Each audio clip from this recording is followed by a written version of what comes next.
Hello everyone, my name's James Felino and I'm here from Yati Yoga. Welcome to our beginners program. Obviously you've watched the first few videos where we've discussed what we're going to be doing, and today's one of the first videos for yoga practice.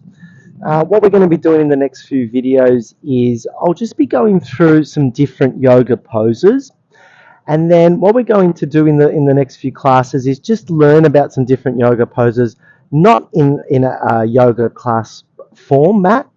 And then later on, once we understand a few of these poses, then we can progress into our yoga classes.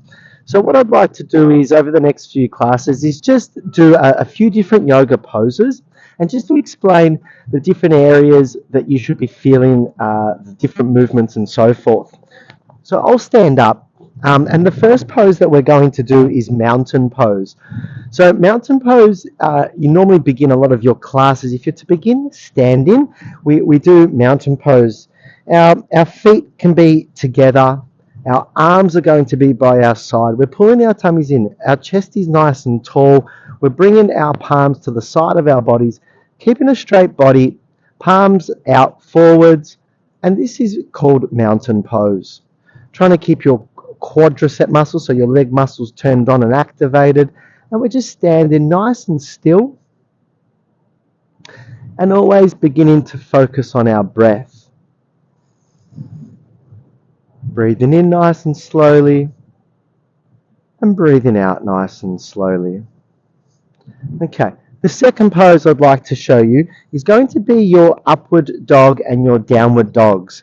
So in a yoga class, it's a movement or a pose that we tend to do quite often. So let's have a look at them. We'll start with the downward dog. We'll start with a downward dog first. So if we were to come into this position here, which is another pose that we call tabletop. So firstly, as I'll explain tabletop, but tabletop, your wrist is underneath your shoulders and your knees are underneath your hips. You're keeping a nice, strong, straight spine. And then from your tabletop position, we can start to move into a lot of different asanas. But today we're going to go into downward dog. So from here, what we do is we turn our toes over, we lift our knees off the ground, and then we try and come up into this position here. Now, with our downward dog, if we were to look at it, if you were to look down at your toes are turned slightly in, your heels are turned slightly out. You're pushing your heels towards the earth to open up through the back of your legs. You're pushing your bottom behind you to really open up. If you look at your hands, your palms are flat, the elbows are turned in. You're trying to create a nice, long, straight spine. This is downward dog. Should feel a real opening through the back part of your body.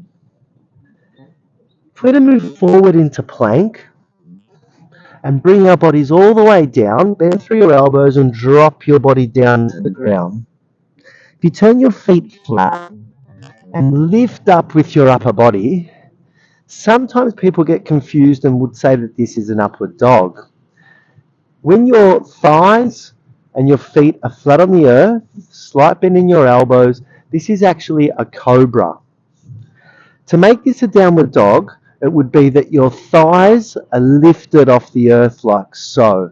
So a little bit more strenuous, a bit straighter through the elbows, and we bring our feet back down. We can bring our bodies down.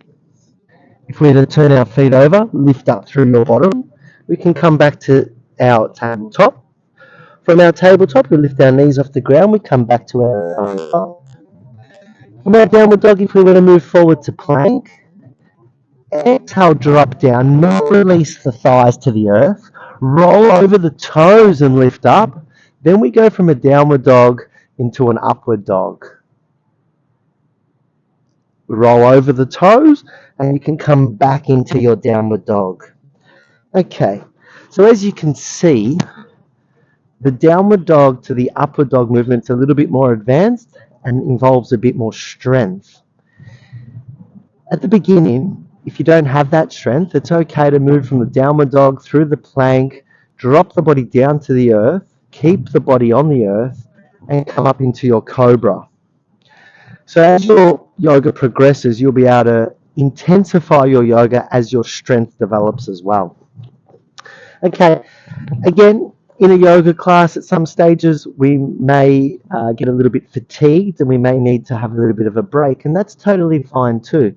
So what we tell people is there's a pose called child's pose, which is a real relaxation pose. You can go into it at any stage of the class that you like, and then when you're ready, you can resume the class again. So if we were in doing our downward dog, upward dog, we came back into a tabletop as we are now, and we just wanted to have a break. We just simply bring your hips back to your heels, keep your arms extended, forearms down, forehead down, and just breathe here, trying to slow your heart rate. Your forehead's down. Mine's not down because it will muffle my speech. And then when you're ready, you can come back out of your child's pose. Okay, so we've looked at our mountain pose, we've looked at upward dog and downward dog, we've looked at cobra, we've looked at our tabletop, and we've also looked at child's pose. The next one we're going to move on to is called frog pose. Frog pose is a pose for your inner groin muscles. We seem to do a lot of poses and a lot of exercises and stretches when it comes to our quadriceps and hamstrings, but sometimes we begin to neglect the outside of our legs and also the inside of our legs. So frog pose is one of those that really works through the inner groin muscles. If we were to show you this pose, it would be bringing your knees out to the side. Now again, depending on your flexibility, you may already have some tightness through here. We're trying to bring our feet out to the side and have the inside of our foot flat on the ground. Inside of the foot flat on the ground. From here, you can have your hands on the floor, or if you feel comfortable, you can come down to your elbows. From here, what we're trying to do is bring your hips back to your heels, and you'll start to feel some tightness through both groins start to really kick in, and we just breathe through it nice and comfortably, remembering that over time what will be able to happen with this pose is your knees from this position will be able to come out a bit further, and then we'll be able to get ourselves down a bit lower, and really then when you're here you can really push those hips back to intensify this stretch or frog pose even more. Okay, we slowly come out of our frog pose. We're going to stand up now, and I'm going to show you another one that is practiced quite a bit. This one works more so on our quadriceps strength. It's called chair pose. Your feet are shoulder width apart. Your bodies are nice and tall and straight. You can bring your arms up. You want your arms about shoulder width apart. From here, you're going to, probably better if I show you side on. So feet shoulder width apart, and then from here we're just going to sit down into an imaginary chair.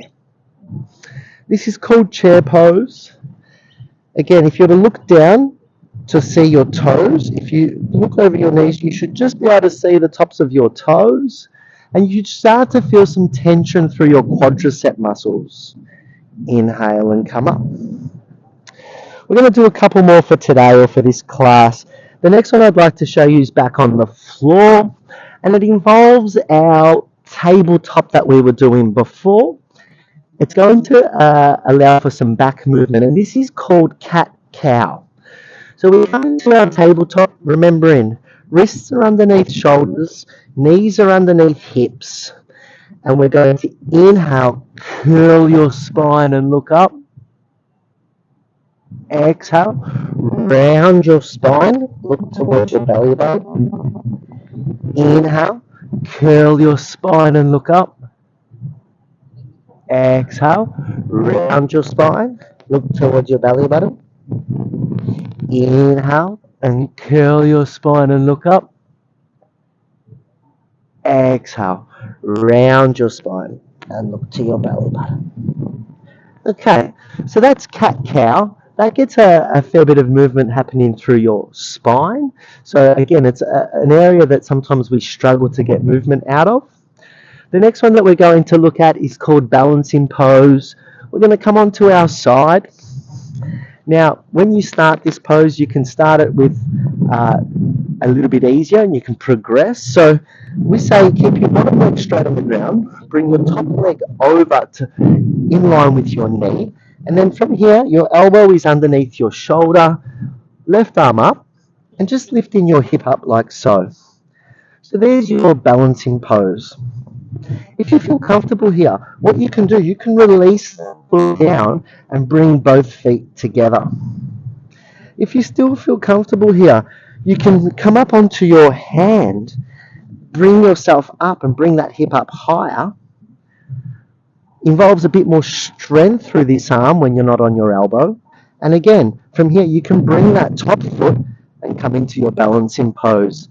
Remembering that the main thing is trying to drive this bottom hip up to feel it through your obliques. And remembering what you do on one side is what you do on the other. And then the last one that we're going to do for today is called our corpse pose. It's done at the end of most yoga classes. It's our relaxing pose to finish our class. The Sanskrit name is Shavasana. Some people find it challenging just to keep their mind under control, being dead still. But if I was to show you that pose, we're lying down on our mats. Our palms are by the side of our bodies. Our palms are facing the sky. Our feet aren't touching, but they're relatively close together. Our eyes have shut down. Our focus comes back to our breath. And the last few minutes of your class are in this asana. Just allowing the goodness of the class to filter through your body, your mind, and your soul. So that's some of the poses that we are going to look at. Like I said, the next few classes, I'll just be showing you different asanas so that you familiarize yourself with them. You're welcome to watch these videos a few times so that when we do put the class together, you've already got a really good understanding of what the different yoga positions are and how to perform them. Thanks for watching. I'll see you in the next class.